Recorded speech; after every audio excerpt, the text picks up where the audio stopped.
Coming up next on Veterans Matters, our guest is Beth Knotts. Beth is a military wife, and she'll be here to talk about how military families deal with time away, deployment, and children.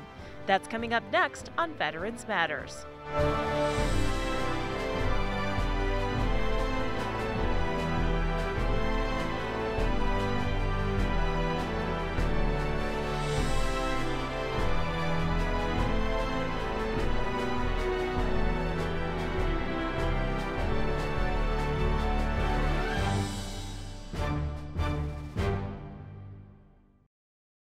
Well, Beth, thanks for coming on Veterans Matters. You're here to speak to us today about military families, and you've been a military wife for several years. Tell us a little bit about your husband and his role in the military and your role as a military wife.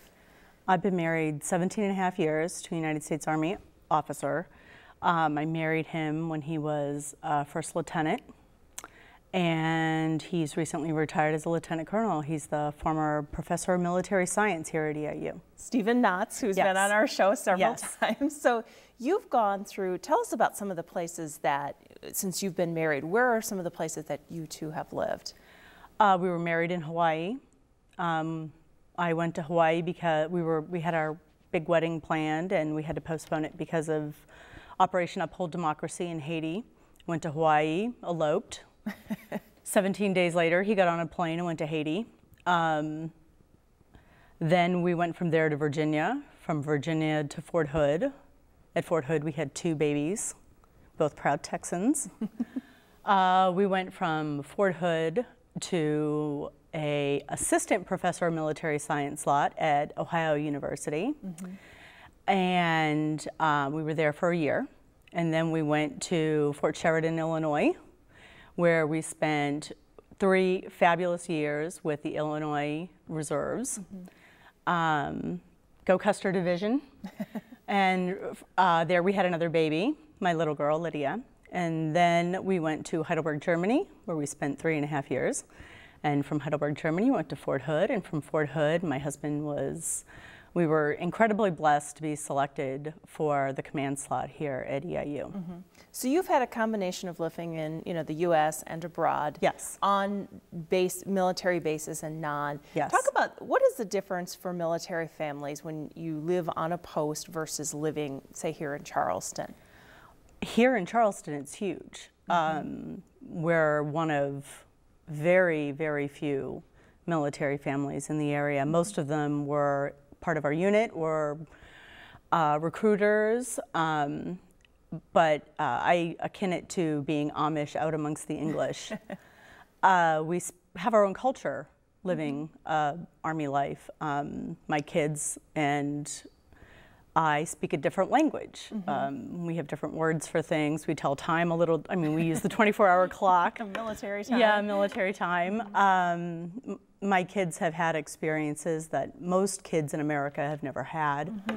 But this town has been remarkable for my children. That was a big concern for them, that we would get here and nobody would understand the life they've led. Their dad's gone to war twice. They've lived abroad, and they were really worried about that. But we got here and they fit right in, and they have the most remarkable friends here in town. So it's been a very good experience for a family. Well, tell us about when you do live on a military base or on a post, what it's like when your husband has to deploy. Are there ceremonies, are there preparations in place for the family that's left behind? Oh, there's all kinds of things like that. Deploying is now just part of everyday life for an Army family. Armies call them posts, by the way. Okay. When they say that there are 3 kinds of soldiers: those getting ready to deploy, those deployed, and those just home from deployment. That should get a little bit better now that things have sort of wound down. But there's all kinds of briefings to help you plan for their deployment. It's all about teaching the families to fish versus give them a fish. They get tons of information where to go for help. They get tons of information from what's called their Family Readiness Group. Okay. Family Readiness is a movement within the United States Army for families to support each other, so that when a soldier is downrange, which is, i.e. the war, the Afghanistan, Iraq, that they can have the tools that they need to be successful without their soldier. Okay. So how do you deal with that? You know, around here we have National Guard troops that are deployed. How do they handle that when you're not on a post? Do they still have family readiness groups They around? can. I have not been involved in that since we've lived here. We were living in the Chicago area when 9/11 happened and the aftermath, when we had Operation Enduring Freedom. No, not Operation Enduring Freedom. Operation Noble Eagle, when we had the soldiers in the airports. Okay. And at that time, family readiness groups were in their infant stage. And they didn't necessarily have everything in place. And our unit up at Fort Sheridan, which was the 85th Division, we actually adopted the soldiers at the airports and provided morale and comfort for them during the holidays. I don't know what they do. They do have family readiness groups, but it's different because everybody is so spread out. Not everybody is in close proximity.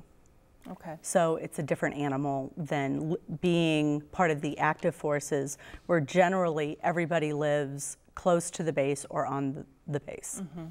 So you've been through this deployment, your husband leaving. Yes. How many times? A couple of times. Twice to Operation Iraqi Freedom and once to Operation Uphold Democracy. And so how long was he gone away from you guys? The first time he went, he was in Haiti for 4 months. And I was a brand new spouse and I knew nothing. And I was blessed to have a great command structure. The battalion commander's wife took me under her wing and showed me all the ropes. And I had a dear friend who was actually a Marine Corps sergeant's wife, who was my saving grace. And then the next time he went, it was after we just got to Germany. We didn't even have our household goods. I had an infant, and they said, get on a plane. And that time he was luckily only gone again like 4 months. The last time he went, he was gone a year. Oh, wow. Yeah. So that's standard. Yeah. Let's talk about some of the challenges because you've gone through this, and there may be people out there that are facing this again. What are the biggest challenges for the family that's left behind? There are so many challenges. Keeping your soldier involved in your children's lives, keeping your marriage healthy and happy. Some children end up with anxiety disorders. They have night terrors. A lot of spouses end up with depression and they have to be medicated. They go and they seek help, and the Army's very good about that, about treating spouses for depression, treating children for depression.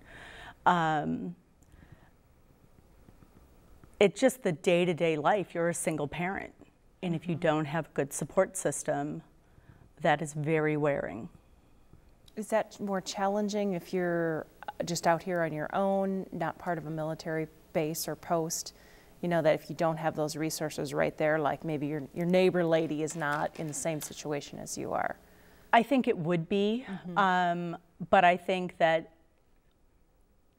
from the Reserve spouses that I know, the National Guard spouses that I know, most of them live close to family, so they have that structure. Right.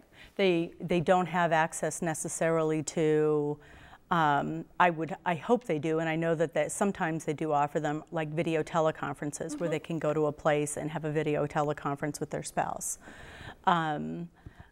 Living on a post, you have that close-knit community. When the last time Stephen deployed, we were in Germany, and we lived 5 minutes from my best friend.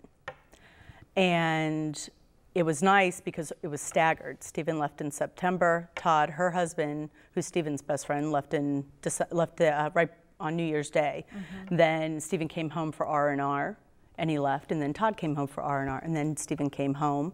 And so our kids were never that long without a strong male father figure in their lives. And I had a phenomenal group of friends, and we did lots of things together. And I knew that if I was crazy that day, I could call them up. I could call up my best friend or one of them and say, I need an hour alone. Can you help me? And they would say, absolutely. And if they called me, I'd say, absolutely, bring your kids over. And that's huge. Talk about, you had mentioned, you know, he was gone, and you're, you know, sometimes, I mean, I don't know if it happened to you, but, you know, your spouses can be gone during the holidays. Yeah. And birthdays, significant Yes. life events. How do you how did you deal with that? That's not just during deployments. That's all the time. This last year, the spring field training exercise, FTX, for the EIU Panther Battalion was the weekend of my birthday.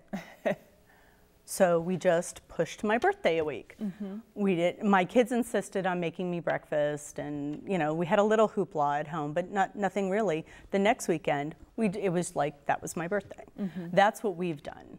Now deployments, you can't do that kind of thing. Right. So you just make do. You do it as best you can. My husband was excellent at being a long distance father. He called on Christmas Eve and read "'Twas the Night Before Christmas" to my children. He sent presents. He wrote letters, all kinds of things, just to be part of his kids' lives. And he did that for day-to-day things. We were lucky, we were in Germany, and there are special lines for the military, and he would call their Department of Defense school and say, I have 10 minutes, I want to speak to my daughters. And they would go down to the office and get to talk to their dad. Well, Beth, tell us a little bit about how you've been involved in family readiness groups here at your time, in your time in Charleston, and then also when you were on post. Well, here is a completely different animal. It's not really so much family readiness. It's more doing what I can to support the cadets, which we just have the most remarkable group of cadets at EIU. They're just fantastic young men and women, and they're going to be great leaders. But every year, at least once a year, I went in and spoke to the seniors about the realities of Army family life. We called it I left my filter at home lecture, where I would be completely honest, because let's face it, it's not great all the time. Right. It's not great even most of the time. There are a lot of difficulties that face Army families. And I think they needed to know that. I think that too often, you know, they go into it blind and not know what was facing them.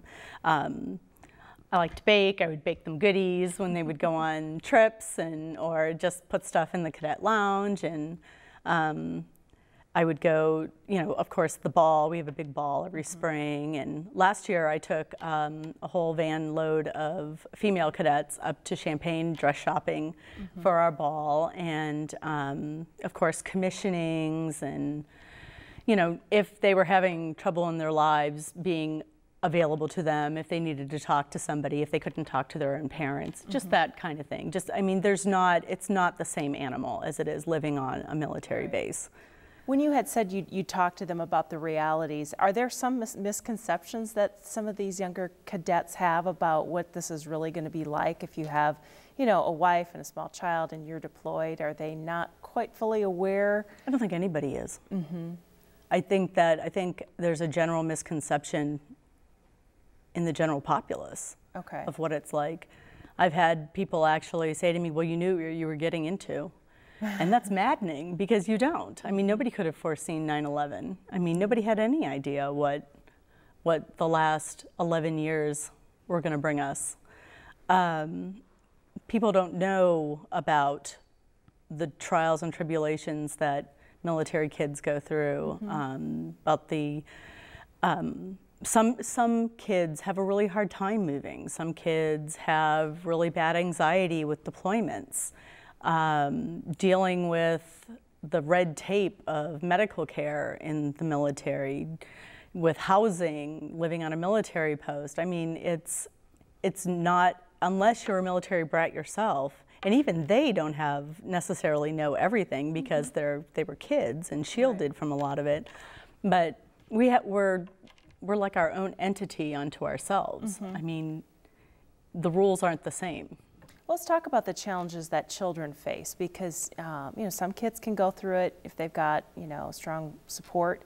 Other kids maybe not. Talk about some of the things that you've seen that have been really hard for kids, and how, you know, what advice you would maybe give to somebody out there. Even kids with great support can have issues. Yeah.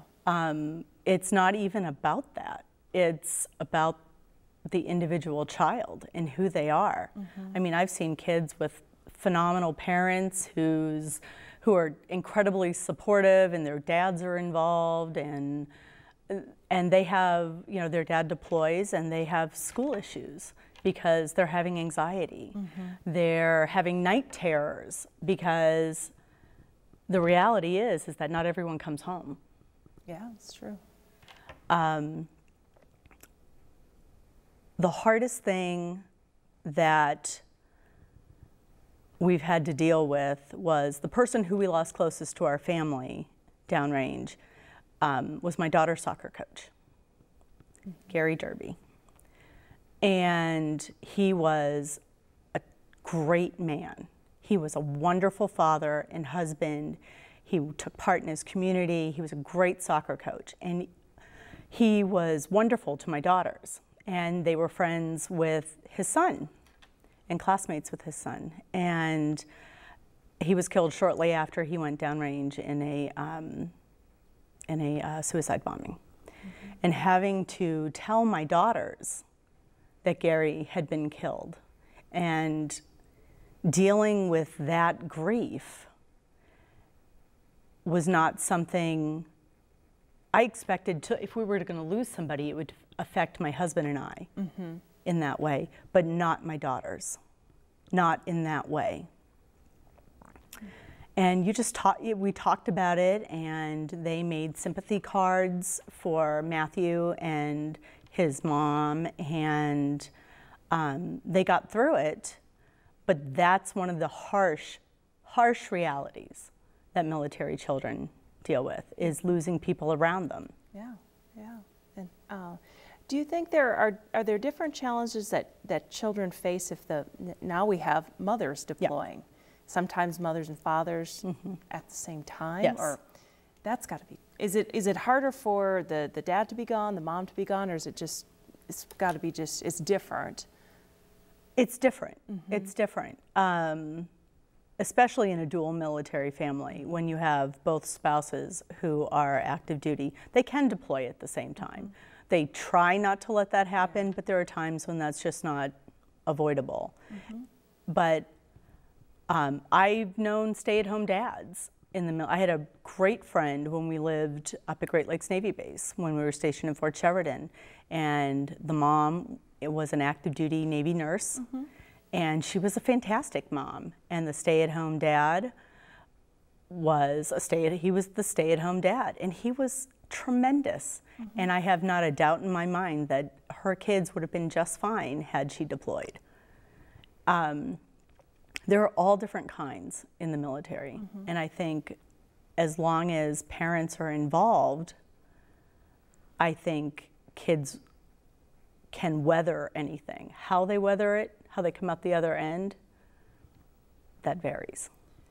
Now, in talking to you before we started taping, your kids have adjusted really well to being military brats, or you know, in the military. What do you think has been the key to your success that's made it a really good life for your kids and for your family? I have no idea. My kids are really proud of the fact that they're brats.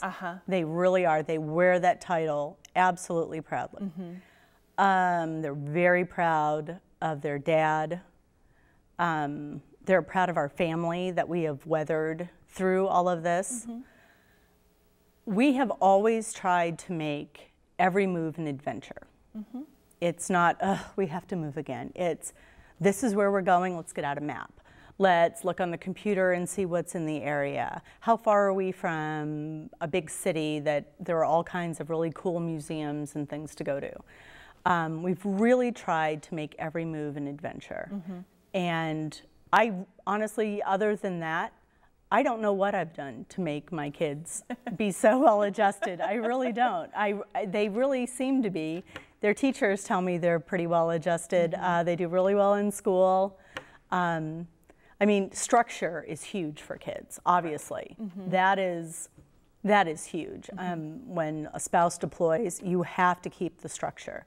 You can't let everything fall apart because your spouse is gone. You can't fall apart in front of your kids necessarily all the time, but they need to know that you're sad too. But structure is huge. Bedtimes, homework, activities, those kind of things. Keeping the structure of home life keeps things normal. And nothing's normal because their parent is at war. Right. But if home life is normal, that makes things, they feel safe. Structure makes kids feel safe. So how do you, when we're in a time of war, I mean, the media is everywhere. How do you shelter your kids from seeing, stories on TV? Or, I mean, it's out there. It's so easy to find, stories of what's happening, which can be frightening for kids. When my kids were little, I did shelter them. I think my kids were probably in the third, I think my oldest was probably in the 3rd or 4th grade before she knew that airplanes took down the World Trade Centers, because they didn't need to know that. They didn't need to be afraid to get on an airplane. But my children being almost 16, 13 and a half, and 9, they need to, sheltering them to a certain extent is fine, but it's the reality. And you can't keep reality from your children. Right. Because then they aren't ready to face adult life. That's true. Let's talk a little bit, we just got a few minutes left. I understand you're taking your experiences as a military wife and putting that into a book. I'm part of a book. Part of a book. Okay, tell us a little bit about that. They keep changing, they changed the title recently, so I don't know what it's going to end up being called. But one of our neighbors at Fort Hood, Barb Shear, she is an author. She's written a number of mystery books with a co-author. And she's a U.S. Army chaplain. Right now, she's the chaplain at West Point. And she asked me if I would consider being part of this book, which is the stories of 12 military wives and the best advice we never got. What advice would we give other Army spouses specifically, that we never got, but we think people need to know? Okay, so what is your best advice that you never got? Well, I think I wrote 6 or 7. One of the things that has really always bothered me is when a friend would, her spouse would be deployed, and she'd be all upset and crying. She's like, I know I shouldn't be doing this. I'm so sorry. I know people have it worse than me. And I'm like, you know what? Your spouse is in the war zone. You have every right to be upset. You have every right to feel abandoned. You have every right to be angry. You have every right to those feelings. Own them, and you'll get past them. Too often, we're told, you're supposed to suck it up. That, a lot of the time, I think that the general populace seems to think that we, sit home and bake cookies, or I don't know what they think. And that we're all, that we're all for this, or that we're all, happy and okay with them being deployed. And how can you be happy and okay that your husband's at war or your wife is at war, and there is a very real chance that they might not come home? And it's okay to be angry that you have 3 children and the dog just threw up on the floor and the pipe is leaking in the bathroom and you've got a flat tire. And how can you not be angry that you're left and you're having this mess, and you're all alone? How can you not be angry about that and own it? That's one of my biggest pieces of advice, is that don't tell a military spouse that she doesn't have the right to her feelings. Sounds like good advice. So do you know when the book is scheduled to come out? Christmas time. Okay. Christmas time, as a matter of fact. So right now, I think it's called Now You Tell Me. Oh, okay. I think that's what it's called right now. There's a Facebook page for it. Okay. And it's gonna. There's a little chapter about each of the spouses, our experience being married, and then our advice. Sounds like a good thing. Thanks for coming on Veterans Matters and giving us, our viewers, some advice on how to be a successful military family. Sounds like you and Stephen have done a great job. And I think so. yeah, thank you. Appreciate it. My pleasure. Thanks.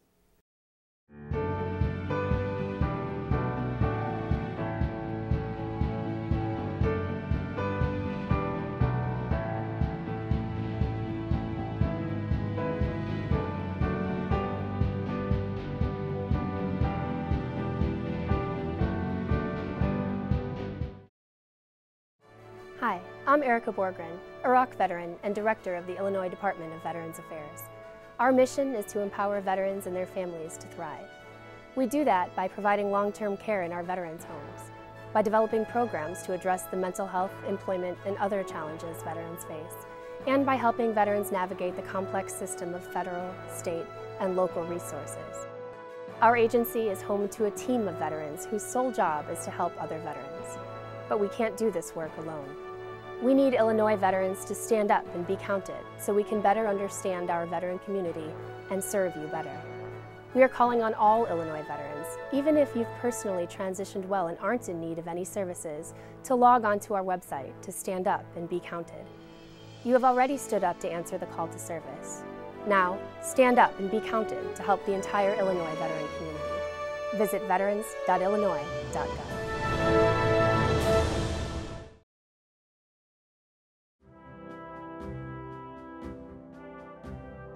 If you have questions or comments about our show, please email them to the address on the screen or give us a call during regular business hours at 581-5956. Thanks for watching this edition of Veterans Matters.